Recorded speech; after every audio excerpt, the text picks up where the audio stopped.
तुम्ही सूड घ्यायला 15 वर्ष थांबू शकता का? ही एक ओळ समजून घेणं म्हणजे बदलापूर सिनेमा.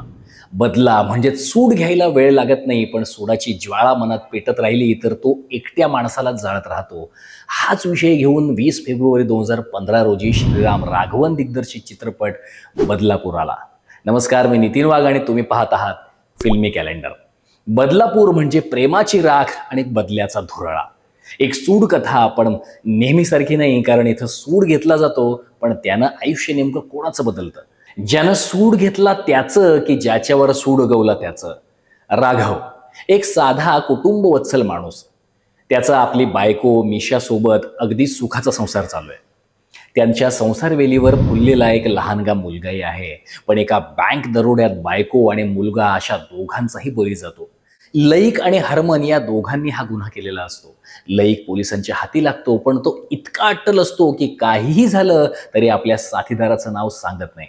राघवचं आयुष्य एका क्षणात उद्ध्वस्त होतं, पण तरीही तो गप्प राहतो. बाहेरून गप्प असला तरी आतून मात्र त्याच्या मनात सूडाची ज्वाळा पेटलेली असते. त्यासाठी तो तब्बल 15 वर्षे वाट पाहतो.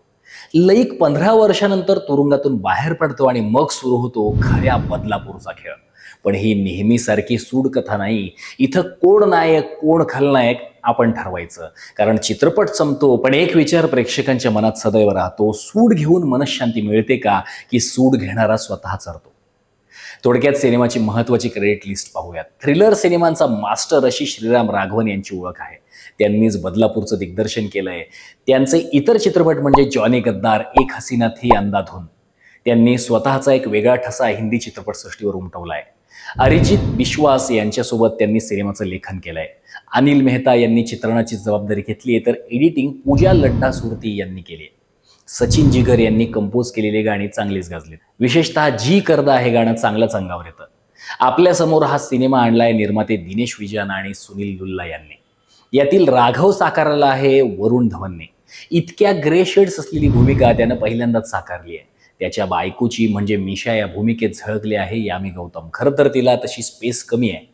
बदलापूरमध्ये जी भूमिका सर्वाधिक भाव खाऊन जाते ती म्हणजे नवाजुद्दीन सिद्दीकीचा लईक.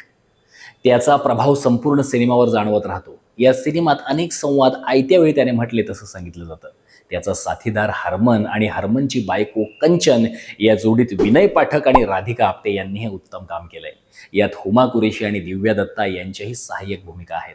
सिनेमाला प्रेक्षकांनी उत्तम प्रतिसाद दिला. सोबतच समीक्षकांनीही सिनेमाचं खूप कौतुक केलं. 20 कोटींच्या बजेटमध्ये चित्रपटाने जवळपास 80 कोटींपेक्षाही अधिकचा व्यवसाय केला. श्रीराम राघवन यांचा एक महत्त्वाचा सिनेमा मानला जातो. सिनेमात पुढे नेमकं काय घडणार आहे याचा आपल्याला अंदाज येत नाही. अगदी शेवटपर्यंत सिनेमा आपली पकड कायम ठेवतो. यातील कास्टिंग ही एक जमेची बाजू आहे. सुरुवातीला श्रीराम राघवन यांना बदलापूरसाठी 40 वर्षांच्या पुढचा अभिनेता हवा होता, पण ऑडिशनमधील वरुणचा परफॉर्मन्स पाहून त्यांनी वरुणलाच लॉक केलं. या भूमिकेसाठी त्यानं खूप मेहनत घेतली. या सिनेमाआधी वरुण एकदम चकचकीत सिनेमांमध्ये दिसायचा, ज्यात त्याचा डान्स दिसणं याला अधिक महत्त्व होतं. पण या सिनेमातून त्याने स्वतःचीच इमेज मोडली आणि आपण अशा प्रकारच्या सिनेमातही उत्तम कामगिरी करू शकतो हे सिद्ध केलं. केवळ वरुणच नाही, तर सगळ्याच कलाकारांनी दमदार कामगिरी केली आहे. सिनेमाचं शूटिंग अनेक वास्तविक स्थळांवर केलंय. कल्याण जवळील बदलापूर शहरावरून सिनेमाचं शीर्षक घेतलंय. सूड कथा आणि त्या शहरातील वास्तव्य अशा दोन्ही कारणांमुळे हे शीर्षक सार्थ ठरतं. 61व्या फिल्मफेअर पुरस्कारांमध्ये या सिनेमाला सर्वोत्कृष्ट चित्रपट, सर्वोत्कृष्ट अभिनेता, सर्वोत्कृष्ट सहाय्यक अभिनेता, अभिनेत्री अशा अनेक कॅटेगरीमध्ये नामांकन मिळालं होतं. पण दुर्दैवानं सिनेमाला एकही फिल्मफेअर मिळाला नाही. बदलापूर हा केवळ एक टिपिकल थ्रिलर सिनेमा नाही, तर तो सूड, पश्चाताप आणि मानवी मनाच्या गडद बाजूचं चित्रण करणारा सशक्त सिनेमा आहे. तुम्हाला हा चित्रपट कसा वाटला? वरुण आणि नवाजुद्दीन यांच्यामध्ये कोण जास्त प्रभावी वाटलं? तुमच्या प्रतिक्रिया आम्हाला कमेंटद्वारे कळवा. पुन्हा भेटूया नवीन सिनेमाबद्दल जाणून घेण्यासाठी फिल्मी कॅलेंडरमध्ये. तोपर्यंत सिनेमा पाहत रहा, सिनेमाबद्दल बोलत रहा.